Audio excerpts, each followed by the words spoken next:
I'm going to try this out on myself. I'm going to read a little bit of the story of Jemima Puddle Duck and intersperse some fragments of Mozart.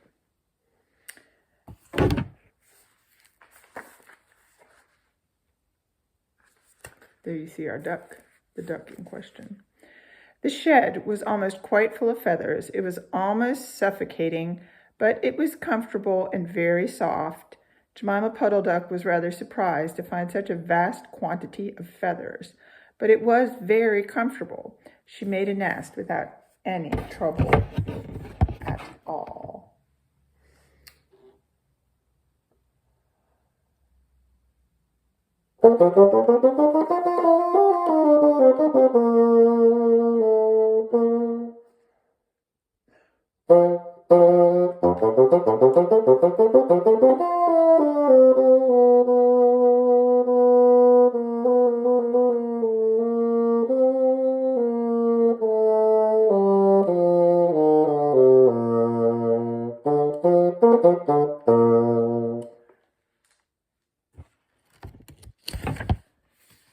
When she came out, the sandy-whiskered gentleman was sitting on a log reading a newspaper.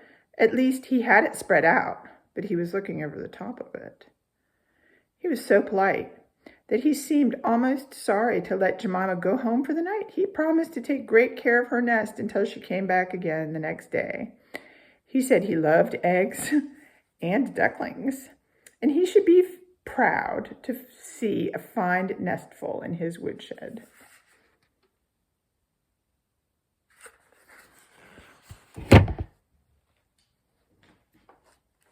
Look at the new theme for this.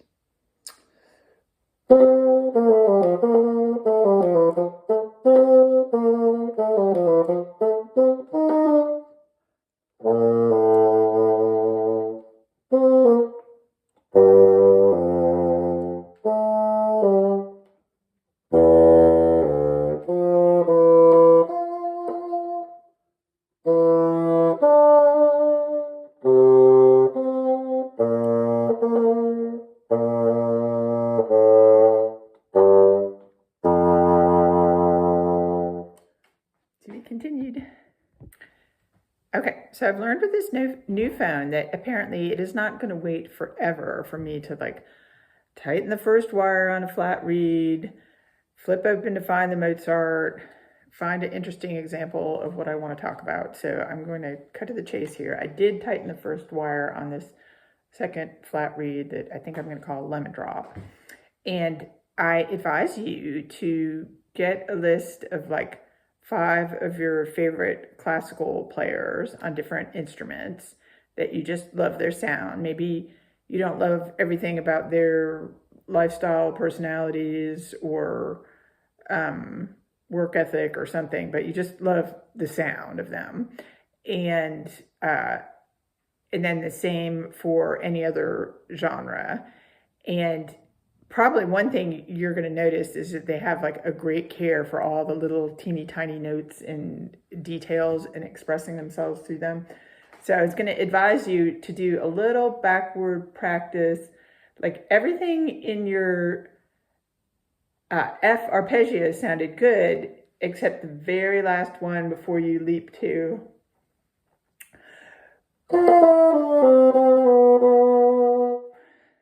So knowing that you want to end up there, go back just a little bit.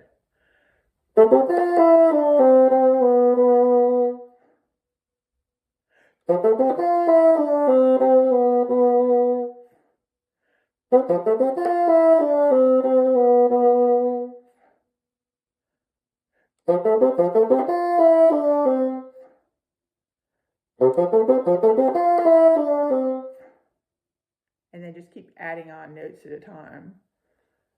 I forgot where I was.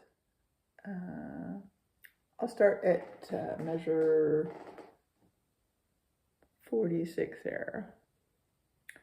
Well, you see how that one was a little So that would mean just slowly go through it with a metronome, and maybe distract yourself by thinking of an actual story. I've got one here. The shed was almost quite full of feathers. It was almost suffocating, but it was comfortable and very soft. So I'm reading the story of Jemima Puddle Duck.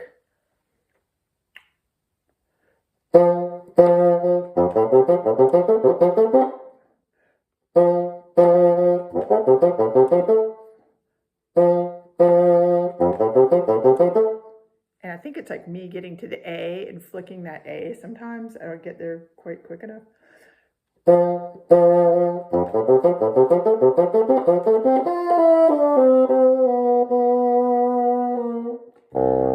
And then, so I told you about the tempo. Find a list of players that you like and think of some cute stories that you can kind of divert yourself with as you're playing. And like this is a particularly happy allegro.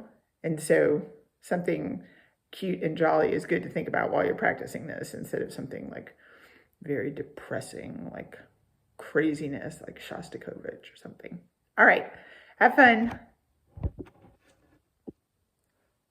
So I am experimenting today with a plan whereby I get my reeds in shape and I am able to send out a video to a student who is waiting for some comments and insightful encouragement on what he's doing with Mozart and a mildy study, and just overall preparing himself to go through college as a performance major, which I think is an awesome thing.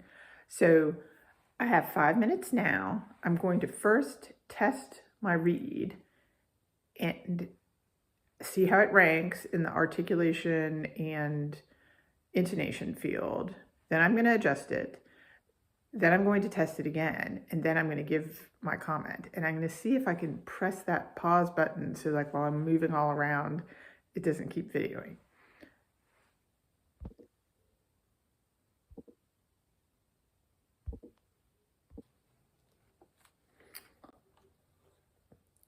So this is the F 2 octaves test.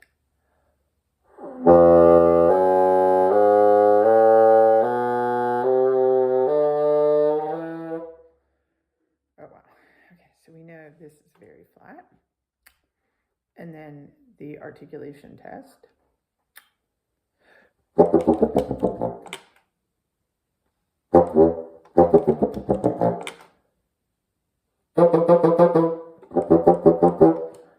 And the articulation level is like 6.5 out of 10.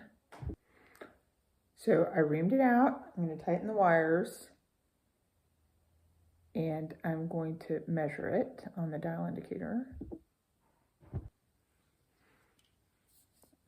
So got that, and here's the little dial indicator.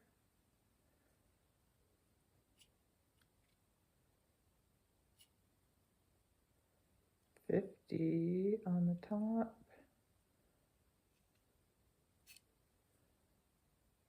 62 and 70. That's very thick.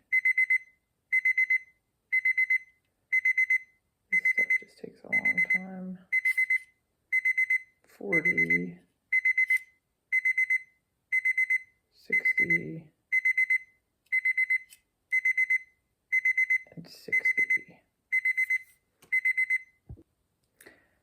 So it seems the best action I can take, I may have outlined it for myself before, knowing that the one side was much thicker than the other. And it's probably not the best biomechanics to be doing this while the bassoon is on my neck. But I'm going to try to support with my core. And dun, dun, dun, dun, dun, dun, dun, dun,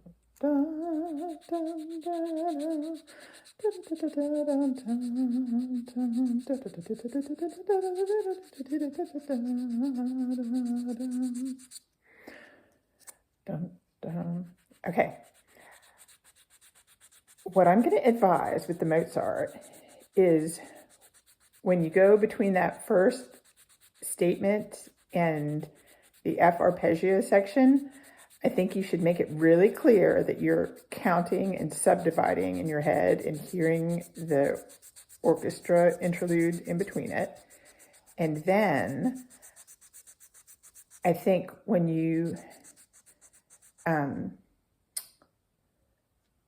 go into the trill section, maintain that same, you had the metronome on eighth notes, which I think was great for subdividing, but you slow down the tempo drastically to execute the trills and turns.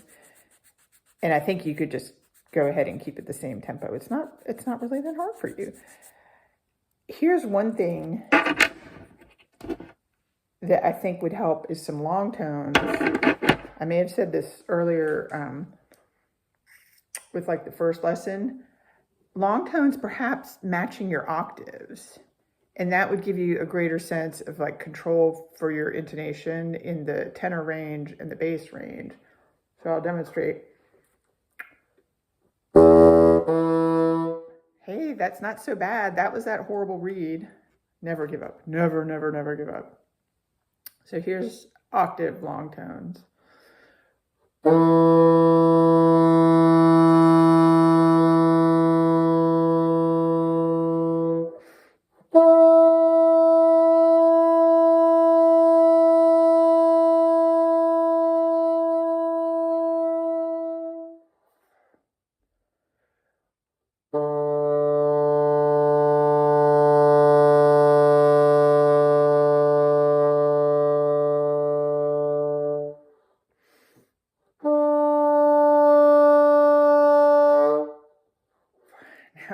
There's still a little something wrong with this reed, but you get the idea. And I've got an article from the International Double Reed Society that outlines how to do that. But matching those octaves will give you a greater sense of your sound, your intonation. And then the next thing I'm going to do is just pause this for a second and get another reed ready to go.